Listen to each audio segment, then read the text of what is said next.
There was a consensus up to the early 70s on what the role of government was. And so when in the 1970s this starts to fall apart, you pointed to the oil crisis as being the motivating event that gives people the opportunity to jump ship from this paradigm. And so if this paradigm has been working since the onset of World War II, why in the 1970s are people eager to jump ship from it? Is it just because the left has fallen apart and is now, you know, talking about identity politics and arguing about the finer points of like who's more oppressed? Or is it because Keynesian economics has stopped working?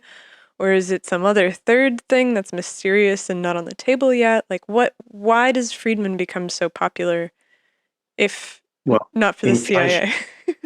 Inflation's the reason, and let me explain that. And the conflict theory of inflation was really saying inflation arises out of class struggle. So this was the struggle over who was going to take the real income losses of the imported oil price rises. The class struggle was facilitated by strong unions and monopoly firms. Inflation was allowed to accelerate because governments were initially scared to death of creating unemployment. And so you got this conflict theory of inflation, that inflation's really nothing to do with monetarist ideas, but to do with the embedded tensions in the class struggle.